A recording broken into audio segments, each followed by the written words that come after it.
सबका नाम बता देना, जो सवाल है बोलिए। तो सबसे पहले तो कांग्रेट्स बोलना चाहूँगी, 8 इयर्स आपने कंप्लीट कर लिए हैं और आज परफॉर्म भी करने वाले हैं। क्या कुछ बताना चाहेंगे इस जर्नी के बारे में आप?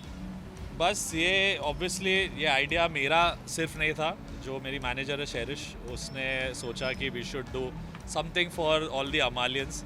एंड हम लोग ने साथ में ये जगह हमें लगी कि it is convenient because it has great sound और बहुत अच्छी ऑडियंस आती है, बहुत सारे लोग आते हैं। एंड एक आर्टिस्ट को यानी जहाँ तक लोग पहुँचाते हैं और उनका सपोर्ट पहुँचाता है आर्टिस्ट, हम लोग आजकल शोज़ ज़्यादा नहीं कर पाते और मैं तो और भी नहीं करता हूँ इतने सालों से, क्योंकि मैं स्टूडियो में बैठ के गाने बनाता हूँ। अरमान ने काफ़ी शोज़ किए, तो मैं अपने मूड के हिसाब से शोज़ करता था। But now I am getting into the scene of shows, doing it professionally. But ये एक very personal, very tribute to my listeners है। एंड मेरे थोड़े बचपन के दोस्त आ रहे हैं, काफ़ी इंडस्ट्री से लोग हैं एंड मेनली मेरे फैंस हैं, जिनके लिए मैंने ये एक कॉन्सर्ट रखा है in a smaller place, obviously big concert. And वैसा काफ़ी थ्रू आउट इंडिया ही नहीं, मेरे फैंस टर्की, बांग्लादेश, पाकिस्तान, श्रीलंका, हर जगह है। तो स्लोली मैं शायद उनके देशों में भी करूँगा, but here I think this was the best decision that we both decided कि इधर शो करते। एंड बहुत ही अमेजिंग बात है कि Naveen Kumar anna, whose Rahman sir's flautist, he has stepped up to perform with us. And हम लोग के बैंड में हम लोग सब, यानी आज तो तोड़ फोड़ परफॉर्मेंस देनी है मुझे, क्योंकि रहमान सर के एक म्यूजिशियन हमारे साथ परफॉर्म कर रहे हैं। So it's actually celebrating my music and why I have completed 8 years is because of इन लोग का प्यार। ये जो 8 साल की जर्नी है, जी। स्टार्टिंग से लेकर अभी तक, क्या कुछ आपको चेंजेस नज़र आए हैं म्यूज़िक में, या फिर क्या कुछ आप बताना चाहेंगे अपनी जर्नी को लेकर, स्टार्टिंग से लेकर अभी तक किस तरह से बताना? मेरी जर्नी तो मेरे को लगता है और 20 साल के बाद ही समझ में आएगा क्या हुआ क्या नहीं हुआ। If you ask my parents तो they will be able to explain better. But musically मैं मानता हूँ कि एक चीज़, एक शायद वहम है जो काफ़ी सीनियर्स को या इंडस्ट्री सीनियर्स को या ऑडियंस में भी जो सीनियर्स है को लगता है कि इस जनरेशन में लोग अच्छा काम नहीं करते। तो उसका जवाब मैं हूँ, और मेरे जैसे 4-5 गिने चुने अच्छे कंपोजर्स भी हैं इंडस्ट्री में, यंग जो है, जो दिल से ओरिजिनल म्यूज़िक कर रहे हैं। शायद लेबल से उनको वो सपोर्ट फ़िलहाल नहीं मिल रहा क्योंकि रिमिक्सेस का ट्रेंड था। बट आई डोंट थिंक कि वी कैन ब्लेम कि नए बच्चों ने म्यूज़िक को ख़राब किया या नए जनरेशन ने रीमिक्स करके ओरिजिनल म्यूज़िक को ख़राब किया है। हाँ, है 2-3 कल्प्रिट, वो मैंने ना नहीं बोल रहा हूँ, बट सबकी अपनी चॉइस है। आप म्यूज़िक को बिजनेस देखते हो या आप म्यूज़िक को इबादत देखते हो, you take it as a prayer. For me it's my life, it's my soul, everything. मैंने भी रिक्रिएशंस किए, बट बहुत इज्जत से ओरिजिनल आर्टिस्ट को क्रेडिट दिया है, कभी इंटरव्यूज़ में बोला नहीं है मेरा गाना है। तो it's always been as a tribute to the original. आज मैं देखता हूँ कि बड़े बड़े गाने सुपर हिट हो जाते हैं, बट जो कंपोजर्स वो गाने रिक्रिएट कर रहे हैं वो कहते हैं मेरा है, पर आपका नहीं है, आपने उसे एक नया रीबर्थ दिया है। तो it is always going to be remixed और रिक्रिएटेड बाय। अभी मैं कर रहा हूँ क्या यही प्यार है, R.D. बर्मन सर का गाना, लता जी का गाना, किशोर जी का गाना, फॉर अ मूवी। अब वो मोमेंट में लेबल को लगा कि कैन वी ट्राई, तो मैंने बोला let me speak to the director. Script में कहीं ना कहीं अगर वो वैसी इमोशन या वो बात आती है तो क्या यही प्यार है, बहुत लेजेंडरी है। मैं भी नहीं चाहता कि मैं R.D. बर्मन से कंपेयर हो जाऊँ, पर for some people it's a business and for the labels it is a business. I don't blame them, उन लोग पैसे डाल रहे हैं, टीवी पे प्रमोट कर रहे हैं, एक्टर्स अपना टाइम देते हैं, बट चॉइस है। मेरी चॉइस बहुत सिंपल है कि I want to do God's work and God's work is making music out of thin air. तो मेरा काम ये है कि म्यूज़िक प्रीतम दा के एरा में भी सुपर्ब था, विशाल शेखर, प्रीतम, सलील सिलान, शंकर एहसान Loy. In the times of me and younger music directors में भी अच्छा काम है, बहुत अच्छे म्यूजिशियंस और आर्टिस्ट हैं। एंड उनसे भी पहले जब अन्नू अंकेल, नदीम श्रवण, जतिन ललित, और उससे भी पहले R.D. बर्मन, उनसे भी पहले शंकर जयकिशन, लक्ष्मीकांत प्यारलाल, मदन मोहन, सब ने अपने एरा के हिसाब से ग्रेट काम किया है। हर एरा में बहुत बकवास गाने और बहुत अच्छे गाने थे, जो गाने अमर रहेंगे 10 साल बाद। आप 10 years बाद जानोगे कि इस जनरेशन ने क्या किया। टू अर्ली टू जज देम। तो पर एक चीज़ मैं कह सकता हूँ कि seeing the love that kids have for songs like may be रोके ना रुके नैना या मैं रहूँ या बोल दो ना ज़रा, आई फील, मुझे नहीं पता था जब बना रहा था कि 6-7 साल बाद भी people still download, here, listen. तो आई फील ब्लेस्ड। आई से मेरा एक हैशटैग है, वी द ब्लेस्ड म्यूजिक।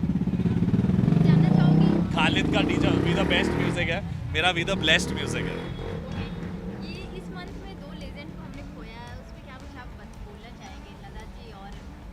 पप्पी दा से तो मेरा बहुत डीप कनेक्शन है. अरमान बहुत छोटा था तभी when he was on Sa Re Ga Ma Pa little champs and every day उसका रिहर्सल पप्पी दा के घर पे होता था. He used to call all the kids. तो मेरे को उन्होंने अलाउ किया उनके पियानो पे बैठ के बजाने.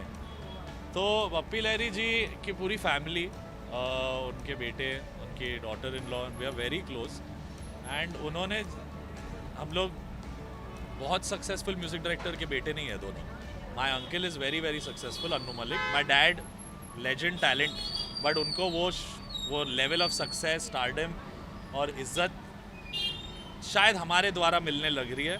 But he deserved it also. But कहीं ना कहीं उन्होंने कभी ये नहीं सोचा कि ये डब्बू के बेटे हैं, या वैसा नहीं था पप्पी दा का कभी भी. ही वॉज वेरी क्लियर कि दो अच्छे टैलेंटेड बॉयज़ हैं, मैं इनको I will guide them. And Lata ji तो like my grandfather's era से and maybe before also, like she is seen 100 years almost. And उनके बारे में मैं बोलूँगा तो ये गलत लगेगा कि शी इज़ लता मंगेशकर. हम लोग कौन होते कुछ बोलने, बट एक ड्रीम थी ऑब्वियसली लाइफ में. काश मैं शायद थोड़ा पहले म्यूजिक डायरेक्टर बन जाता तो I could have made her sing at least one song of my career. And मैं चाहता था साइना की जो बायोपिक है चल वही चले, मेरा गाना श्रेया जी ने गाया, मैं चाहता था कि बेटी की आवाज़ श्रेया घोषाल हो और मम्मी की आवाज़ लता मंगेशकर हो. We tried also. ये ड्रीम अनफुलफिल रह गए. हम पहुँचे भी, उनके फैमिली मेम्बर्स ने बोला कि she is not being able to sing. But I would say Indian music को वर्ल्ड मैप पे एट अ टाइम में सोशल मीडिया नहीं है, कुछ नहीं था. Only Lata Mangeshkar put it out there as one voice. Kishore da, Rafi sir, everyone. But Lata Mangeshkar was the nightingale of India. And India को world map पे उन्होंने डाला. एंड आफ्टर दैट एक हद तक I would say Rahman sir has put us on the world map. But Lata Mangeshkar ji तो just I hope her soul finds peace. And मैं कह सकता हूँ कि बहुत आए बहुत गए, बहुत टैलेंटेड लोग.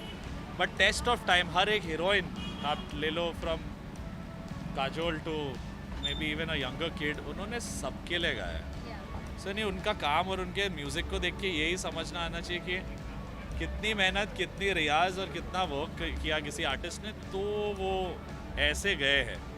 लोगों ने जिस तरीके से उनको गुड बाय भी बोला, इससे पता चलता है कि शी इज़ नॉट रेगुलर. और ये भी है कि ऑब्वियसली हार्ड वर्क के साथ एक ब्लेसिंग है उनको, she was born with it. But बहुत लोग बॉर्न होते हैं उस पर हुनर पे आगे बढ़ना बहुत मुश्किल होता है. And she is made this whole country known कि हिंदुस्तान का म्यूज़िक कौन है, लता मंगेशकर है. एक हद तक तो उनके मैक्सिमम गाने जो शायद किशोर दा, रफ़ी साहब ने नहीं गाए, उससे ज़्यादा एक आर्टिस्ट ने, she had touchwood a great life, long life. But she is a legend. It will take years to be one L also of Lata Mangeshkar. It's very difficult. आपने बहुत सारे ब्लॉकबस्टर सॉन्ग्स दिए हैं industry में. जानना चाहूँगी जितने भी सॉन्ग्स हैं वो रिपीट सुना जाता है. अभी तक जितना आपका जो सफ़र रहा है बहुत ही ज़्यादा कामयाब रहा है, ऐसा बोल सकते हैं. Thank you. जानना चाहूँगी कितना कॉम्पिटिशन फील करते हैं जिस तरह से म्यूजिक का दौर चल रहा है, इंडिपेंडेंट सॉन्ग हो गया या अच्छी बात है. है. आई थिंक देखो, फिल्म म्यूज़िक की जो जर्नी है ना, मेरे को कभी फिल्म म्यूज़िक डायरेक्टर बनना नहीं था. मेरे डैड को जो सक्सेस नहीं मिली, उससे कहीं ना कहीं एक 14-year-old के अंदर आग लग गई कि मेरे को ये, मेरे डैड को जो लगता है हमेशा कि मेरे को बुलाया नहीं इस अवार्ड पे, मेरे को कभी नॉमिनेट नहीं करते, तो वो कहीं ना कहीं से फायर बना और मैंने फिल्म म्यूज़िक में गया. पर करना तो मुझे यही था जो आज हो रहा है. Independent music is the way forward. और आज अच्छी बात है, यानी लेबल्स ऑब्वियसली सपोर्ट करते हैं, पुश करते हैं, प्रमोट करते हैं. बट एक आर्टिस्ट आज बेस्ट चीज़ है कि वो अपने यूट्यूब चैनल पे एक ऐसा सेल्फी वीडियो लेके या इंस्टाग्राम पे से भी सुपरस्टार बन सकता है. आज आपको, यानी मैं मानता हूँ, मेरा अभी एक सॉन्ग आया from Radheshyam, it is on Prabhas, one of the biggest south superstar. उनके ऊपर आने से ऑब्वियसली 4 चांद लगते हैं गाने को. पर वही गाना अगर सिर्फ भी मैं ऑडियो छोड़ूँ और मेरी फॉलोअर्स भी सुने, तो कहीं ये नहीं होगा कि गाना हाँ उस लेवल तक हीरो जहाँ पहुँचाते, शायद टाइम लगेगा उस म्यूज़िक को पहुँचने. पर अच्छा काम और अच्छे गाने शायद हीरो की वजह से 1 साल में सुन ले. एक इंडिपेंडेंट आर्टिस्ट अरमान या कोई अपने चेहरे पे करे तो शायद 3 साल लगे उसी गाने को पहुँचने. But good music can't be stopped. So I M, competition तो मैं किसी के साथ में हुई नहीं, मैं किसी के साथ कॉम्पीट नहीं करता हूँ. मैं ऐसा हूँ, आगे बढ़ रहा हूँ, मेरे मॉम डैड के ड्रीम्स लेके चल रहा हूँ. And as an elder brother मेरी रिस्पॉन्सिबिलिटी थी कुछ, तो मेरे भाई जो बहुत टैलेंटेड सिंगर है, not because is my brother, यानी इस देश के नंबर 1 सिंगर अरिजीत सिंह खुद है अभी फ़िलहाल, वो खुद कहते हैं कि Armaan is a great singer. So I am not even saying that. But उसकी भी एक इंडिपेंडेंस थी. वो एक बहुत अच्छा इंग्लिश आर्टिस्ट है, आज इंटरनेशनल गाने कर रहा है. इसलिए we also never made a team. हम लोग की जर्नीज अलग है. बट एम यही है कि we are 2 swords of 1 empire and we are going to take the Malik legacy forward. So हमारा ये म्यूजिक सिर्फ is a tribute to Sardar Malik ji, grandfather and our parents. But obviously film की journey मैंने 90 गाने अभी कंप्लीट कर लिए in 8 years was only for dad. और फिर मैंने ऑब्वियसली फिल्म में रहते रहते आई थिंक एक दौर ऑफ नॉन फिल्म म्यूजिक मैंने फिर से आई वुड से me and tiger and Bhushan Kumar believe you know he invested in songs like जिंदगी आ रहा हूँ मैं, चल वहाँ जाते हैं, मैं रहो या ना रहो, जिससे ये दौर शुरू हुआ वापस. सो उसका restart of independent music I would take little bit credit for it, क्योंकि मैंने और टाइगर श्रॉफ ने ये सोचा था कि एक एक्टर भी हो, अगर वो फिल्म से ना जुड़े, सिर्फ अपने फैंस के लिए कुछ करे. 2 दोस्त, मेरा बचपन का दोस्त है, we just did something for our fans. तो वो गाना मेरे लोग को लगता है आज तक इमरान हाशमी का जो गाना है मेरो या ना, लोग को लगता है मेरी पिक्चर है, अब तक आ रही है. कि आपने एक दिया था ट्रेलर 6 साल पहले, कब आ रही हो फिल्म. म्यूजिक का पावर वैसा है, अच्छे से शूट हो जाए तो it's great. But somewhere I would से कि कुछ भी nothing last longer than a good song. एक अच्छी मेलोडी एक करो 100 के बराबर, मेरा ये एम है. और मैं किसी के साथ कम्पीट करने नहीं आया था. I came here to rule, I didn't come to compete. एक सॉन्ग अगर ऑडियंस को सुना दे आज, क्या कौन सा ऐसा सॉन्ग जो सुनाना चाहेंगे आप? गुनगुना दे अगर. हाँ, मुझे लगता है कि अब तक के जितना करियर में एक ही मैं मानता हूँ मेरा प्योरेस्ट गाना है, जो मैंने अपने ग्रैंडफादर को ट्रिब्यूट किया था. इसकी बहुत एक स्वीट कहानी भी. When I was 14 he passed away and he wanted to do a single and independent song, और मेरे को नहीं आता था production, so I couldn't do anything for it. बड़े होके मुझसे जब ये गाना बना, आई थिंक दिस सॉन्ग मुझसे नहीं बना है कहीं. I feel it's Saint from him from up, so I will sing that for you. Do a pause, let me. We're just finishing this last song and we're done.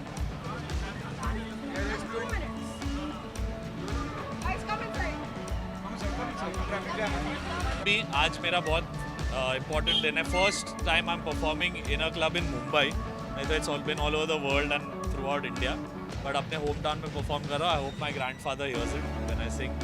किसी रोज बारिश जो आए समझ ले न बूंदों में मैं हूँ, सुबह धूप तुमको सताए समझ ले न किरणों में मैं हूँ.